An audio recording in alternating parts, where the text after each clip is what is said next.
Bonsoir à tous et bienvenue à cette session d'information au menu pour ce soir, pour ce samedi 11 mai. La RDC et la Zambie signent un accord de coopération en vue de résoudre les difficultés auxquelles sont confrontés les transporteurs de deux pays. L'objectif est de faciliter les échanges commerciaux et ainsi booster l'intégration régionale. Au sommaire également, l'Angola a paraphé 3 accords avec la Banque publique américaine de financement de l'import-export pour la mise en place d'infrastructures.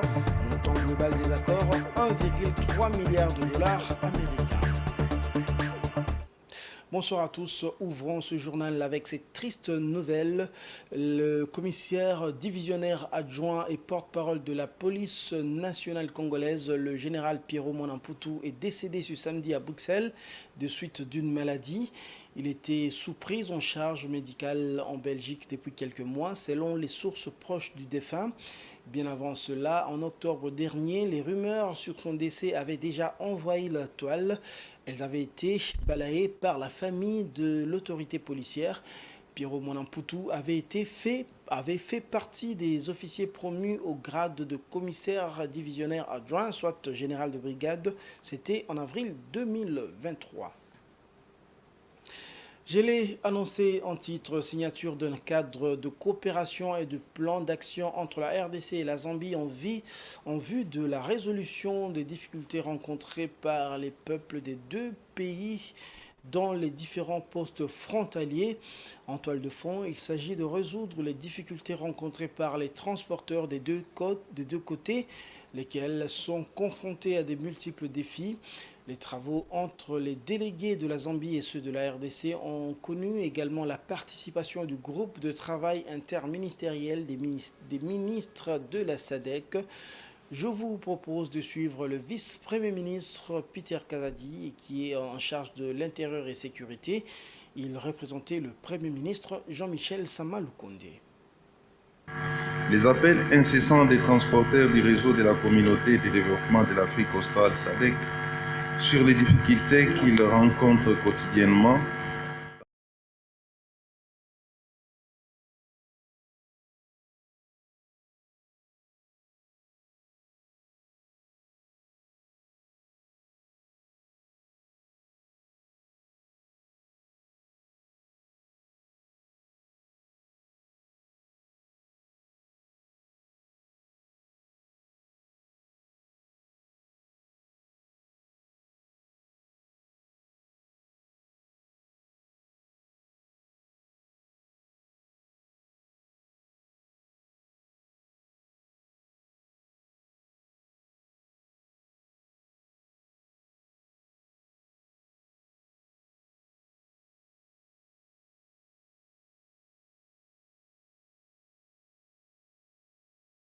transfrontalières au sein de notre région.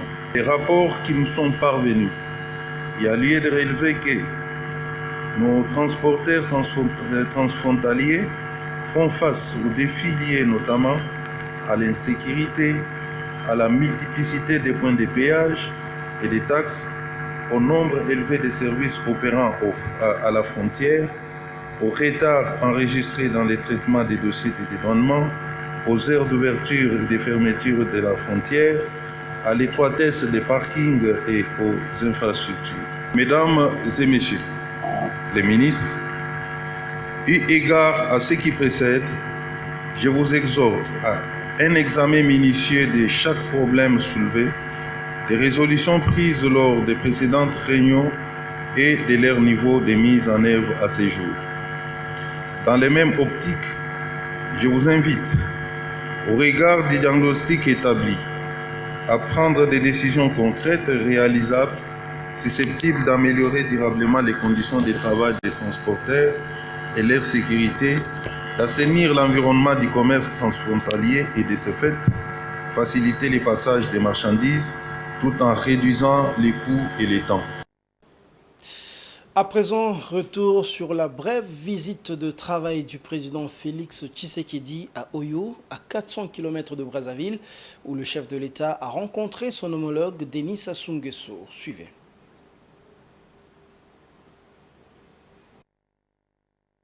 Pratique du Congo, Félix Antoine Tshisekedi est arrivé cet après-midi à Oyo, en République du Congo, pour une visite de travail et de courtoisie sanctionnée par un tête-à-tête de plus d'une heure avec son homologue Denis Sassou Nguesso. Présent à l'aéroport d'Olombo pour l'accueillir, le Premier ministre Konine Makosso, accompagné des membres du gouvernement. Tout protocole respecté, son véhicule les conduira à sa résidence occasionnelle au site d'Ngolodoa pour son court séjour.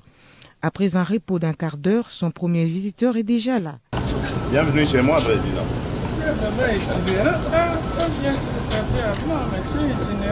C'est pour venir te voir.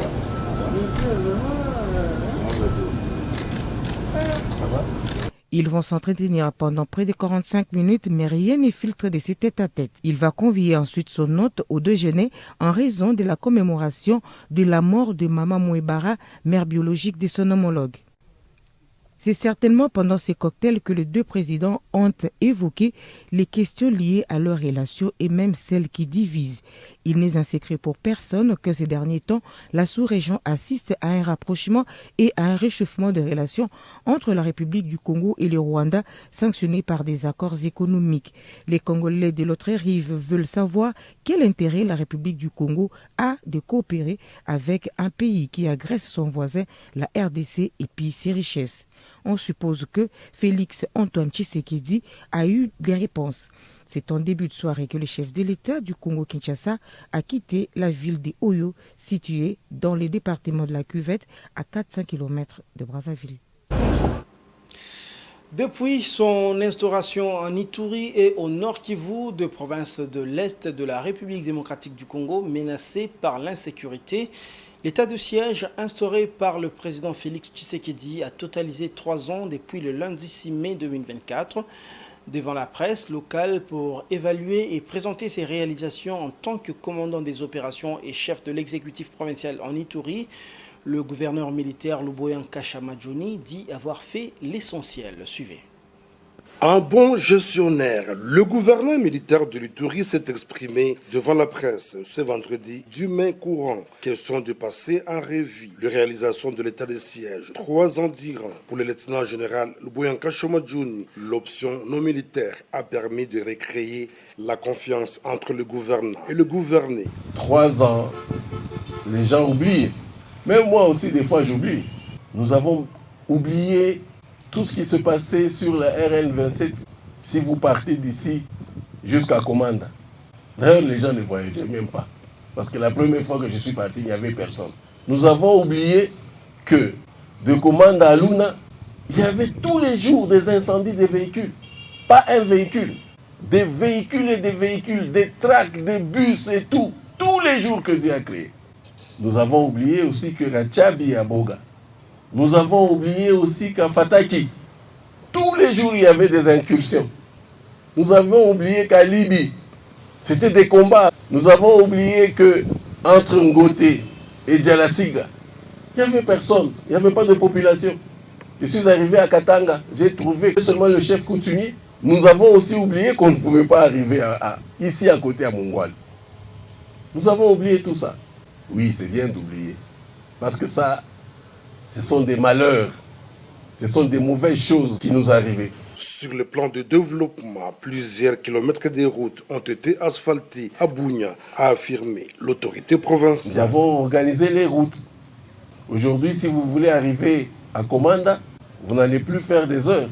Et on peut quitter Aru le matin et faire 8 heures pour arriver jusqu'à Bunia. Pour l'heure, beaucoup de choses restent à faire pour atteindre la mission assignée à l'état de siège par le commandant suprême des forces armées, Félix Antoine Tshisekedi Tshilombo, celle d'imposer la paix sur l'ensemble de l'Ituri. La réconciliation et le pardon sincère entre communautés demeurent l'une des vertus du retour définitif de la stabilisation de cette partie du pays, a insisté l'autorité provinciale et commandant des opérations. De l'Ituri, revenons à Kinshasa où le tri et la collecte des bouteilles plastiques constituent une opportunité d'affaires pour de nombreuses personnes dans la capitale de la République démocratique du Congo. Une fois collectées, ces bouteilles en plastique sont vendues dans la majeure partie des cas à l'entreprise Kintoko. Suivez ce reportage, il est signé Francine Moukeba et Giscard Tamba. Parmi les métiers en vogue dans la capitale Kinshasa, on compte celui des ramasseurs de déchets plastiques.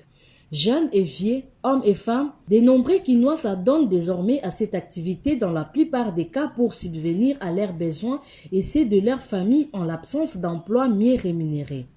Chaque matin, on les voit sillonner les rues de la capitale en quête du précieux sésame qu'ils revendent auprès de quelques rares sociétés de recyclage. Selon Paty qui nage dans la quarantaine d'âge, un des ramasseurs rencontrés dans la commune de Lingwala sur l'avenue de la démocratie, ce travail, quoique pénible, lui procure le revenu nécessaire pour sa survie. Bon, ils ont un bénéfice, ce qu'on a géré, ce qu'on a géré, bénéfice n'a pas été. Bon, pendant bandi musalo, na otang sabana na musalo, moi si na osungape babokilo na musalo, na ofute la pendaku, na apena ba faire mission na osala na mbonga milangi. Ces ramasseurs font cependant face à plusieurs difficultés, notamment le manque d'outils de protection hygiénique, alors qu'ils sont de temps à autre obligés de fouiller dans les ordures pour en tirer les bouteilles plastiques. Bon, musalo epesa biso mwa pasi po nini esengaka ndenge to dinda na ba kalamu esenga bongo to zana ba intérieur ba buti bagan. Nde bagan ezate to kendeka ko simba ba milangi bongo. Ba milangi misu tozozwa masuba esengo so paka masuba eloko epesa mwa pasi ngwana. Bon, nga par jour ce milangi zana kalamu ebele par jour na betaka 20 sacs nga moko. En cette période marquée par les gangitismes urbains, les superviseurs du site Kintoko, une des sociétés de recyclage, toujours dans la commune de Lingwala, invitent particulièrement les jeunes Koulouna à plutôt s'investir en eux dans ce travail pour à la fois voir de quoi survivre, mais aussi pour rendre la ville saine et vivable. Donc, qui ne risque rien n'a rien. Donc, il faut qu'on travaille. Il n'y a pas de saut métier. Donc, Moussala, ils ont foutu et peu importe, mais l'argent n'a pas d'odeur quand on parle en français, mais il y a des bêtises, tout le monde a des machettes, tout ça là. Pourquoi pas travailler le roi, fournisseur, Pour une certaine opinion, la population quinoise doit être sensibilisée sur les tri des déchets ménagers de manière à permettre à ces ramasseurs de ne pas prendre beaucoup de risques sanitaires lors de la récolte des bouteilles plastiques. Les journalistes de Kinshasa ont été formés sur l'observation de la déontologie, détection et gestion de toute forme de discours de haine et d'incitation à la violence. Cette initiative de l'ONG Observatorio a été soutenue par le Conseil supérieur de l'audiovisuel et de la communication CESAC. À cette occasion, le rapporteur adjoint du CESAC, Serge Ndjibou, appelle les journalistes de la République démocratique du Congo à bannir les discours de haine. Suivez-le, il est au micro de Edouard Funda et Stanisamba. Oui, l'objectif de cet atelier est que, comme vous le savez vous-même, l'écosystème médiatique est en train de subir des transformations profondes. Et ces transformations font parfois que le métier même du journalisme est en train de se perdre dans une sorte de jungle inexpliquée. Mais il faut faire quelque chose pour sauver la profession et amener la corporation à davantage de professionnalisme. C'est pour cela que nous avons pris conscience que, au regard des dangers qui guettent l'exercice du métier du journaliste, il était temps que nous puissions essayer de donner une nouvelle orientation en rappelant aux journalistes les règles qui doivent dicter leur agir quotidien dans la collecte, dans le traitement et dans la diffusion de l'information. Et voilà pourquoi nous avons pensé organiser cet atelier avec Observatorio pour faire un rappel vibrant sur les règles d'éthique et de déontologie. Parce que, comme vous le savez, l'identité professionnelle d'un journaliste, c'est la déontologie et l'éthique. Et la déontologie et l'éthique sont à considérer comme la boussole qui guide l'action du journaliste, l'exercice de son métier. Alors lorsqu'un journaliste s'écarte ou s'éloigne de l'éthique et de la déontologie, il se perd. Et quand il se perd, c'est le désastre. Et donc il faut ramener les choses à leur place. En sport, la Fédération congolaise de football, l'association, a publié le calendrier des rencontres du deuxième tour de la 58e édition de la Coupe du Congo. Toutes les dates et lieux des matchs de ce tour ont été annoncés par l'instance dirigeante du football congolais. Blaise Kouzola nous en dit plus. Les hostilités débutent le 15 mai prochain au stade Tata Raphaël à Kinshasa, où les Corbeaux du TP Mazembe affronteront la formation de Nouvelle Vie Bomoko. Une semaine plus tard, soit le 22 mai, l'ASV Club se rendra au stade Joseph Kabila à Kindu pour rencontrer l'AS Fanja. Le 18 mai, l'OCR Renaissance jouera contre l'AS Malebo au stade du 30 juin à Kikwit. Voici les autres dates et lieux de match. FC Tempête contre Sa Majesté Sangabalende, 22 mai, stade Kindia à Bunia. Le FC Mabanga recevra l'OC Bukavu-Dawa le 19 mai au stade Usang Andrele. L'AS Beni Union jouera contre l'FC MK le 21 mai au stade de l'Unité de Goma. Le TP Clinique recevra l'AS Saint-Luc le 17 mai au stade Tata Raphaël à Kinshasa. L'AS Kamaï jouera Daring Club Virunga le 19 mai au stade de Jeunes à Kananga. Et puis, le FC Umoja va faire face à l'AS Vutuka de Kikwit le 17 mai au stade Kibasa Maliba à Lumbashi. Beni Sport jouera les Aigles du Congo le 17 mai au stade de l'Unité de Goma. Et le CS Imana Daring va en découdre avec le FC Céleste le 18 mai au stade Mavungu Ansanda. Le FC Chikas matchera l'AS Simba le 20 mai au stade Tata Raphaël de Kinshasa. Et l'Espérance sportive de Louélé jouera l'AS Veti le 19 mai au stade Lumumba à Kisangani. Puis le FC Ajiki croisera le fer avec le FC Tanganyika le 23 mai prochain au stade Joseph Kabila à Kindu. Le format de cette édition implique une élimination directe à chaque étape de la compétition et la grande finale est prévue pour le 8 juin à Kinshasa. Pour rappel, le Daring Club Motema Pembe a remporté les 2 dernières éditions en 2021 et 2022. La compétition n'a pas eu lieu la saison passée en raison du contrainte des temps. Place à présent à la page internationale.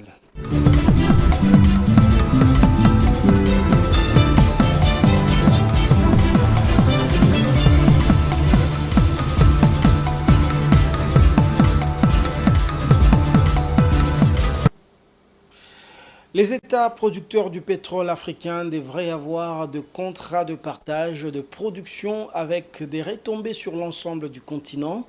Ceci fera l'objet de la 2e édition de la journée de pétrole qui aura lieu du 5 au 8 juin prochain à Dubaï, aux Émirats Arabes Unis. C'est un commentaire de nos confrères d'Africa 24.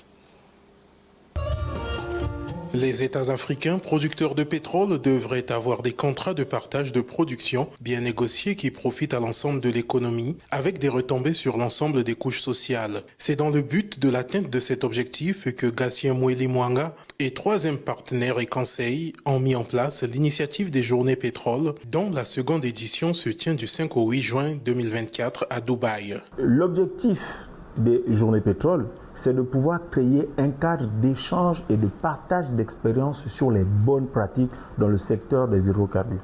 À cet effet, les Journées Pétrole aujourd'hui ont pour vocation de s'inscrire dans le temps car les changements et les défis peuvent évoluer en fonction de l'environnement. Et donc nous aujourd'hui, nous voulons nous positionner comme un acteur majeur accompagnant les administrations, accompagnant les États dans cette volonté de pouvoir avoir des contrats qui garantissent les intérêts de nos États. La 2e édition des Journées Pétrole se tient sous le thème « L'impact des contrats de partage de production sur les économies nationales, notamment celles des pays d'Afrique ».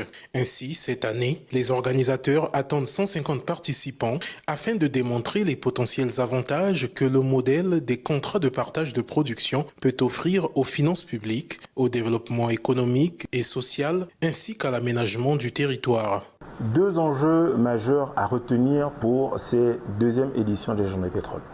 Premier enjeu, c'est de pouvoir doter nos pays africains de contrats pétroliers qui permettent de pouvoir d'une part, garantir les intérêts des États et deuxièmement, bénéficier au plus grand nombre en assurant un développement sur le plan économique, sur le plan social et infrastructurel.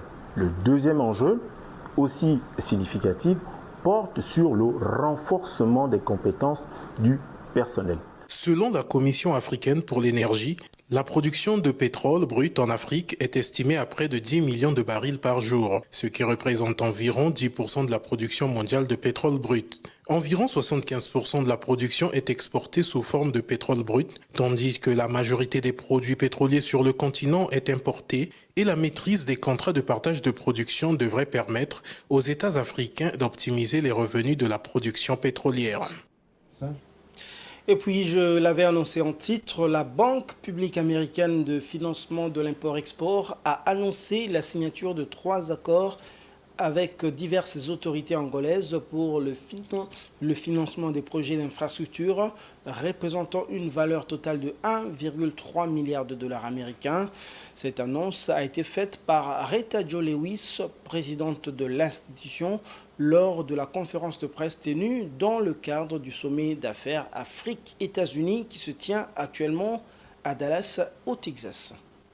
Jalon important pour le développement des énergies renouvelables, de la connectivité sans fil et des infrastructures de transport en Angola. Elle a également été mise en avant le rôle essentiel que le financement par la banque peut jouer dans le renforcement de la coopération économique entre les États-Unis et l'Angola. L'accord le plus significatif annoncé concerne un financement de 900 millions de dollars d'un projet de centrale d'énergie solaire d'une capacité de 500 gigawatts. Ce projet vient compléter les capacités africaines en matière d'énergie solaire qui ont connu une progression de 3,5 gigawatts en 2023, bien qu'elle reste modeste par rapport au potentiel de la région et à la capacité globale installée dans le monde qui s'élève à 350 gigawatts. Un second accord d'un montant de 363 millions de dollars ne représente pas un financement direct, mais plutôt une garantie de 350 millions de dollars sur un prêt accordé par Standard Chartered Bank et Africa Finance Corporation à l'entreprise américaine Acrobridge. Ce prêt est destiné à la construction et à l'installation des ponts métalliques sur plusieurs routes en Angola. Le troisième accord d'un montant de 43 millions de dollars vise à financer l'installation d'équipements de radiocommunications. Cette transaction s'inscrit dans une démarche visant à renforcer la compétitivité des entreprises américaines face à leurs homologues chinoises, notamment en Afrique. Bien que US Exim se réjouisse de son engagement en faveur de l'Afrique, il est important de noter que les bénéfices principaux de ces engagements sont souvent des entreprises américaines. De plus, parmi les transactions actuelles annoncées, un grand nombre d'emplois, soit 2300, seront créés au profit des Américains. C'est la fin de cette édition, mais avant de la boucler complètement, je vous en rappelle ces 2 principaux titres. La RDC et la Zambie ont signé un accord de coopération en vue de résoudre les défis auxquels sont confrontés les transporteurs de 2 pays. L'objectif est de faciliter les échanges commerciaux et ainsi booster l'intégration régionale. Et puis vous venez de le suivre, l'Angola a paraphé 3 accords avec la Banque publique américaine de financement de l'import-export pour la mise en place des infrastructures. Montant global des accords, 1,3 milliard de dollars américains. Ce journal est complètement terminé. Merci de l'avoir suivi et bonne suite de programmes sur Géopolis Télévision. Vous suivrez dans les minutes qui suivent l'émission Géopras qui sera animée par Jojo Moulamba. Bonne soirée chez vous.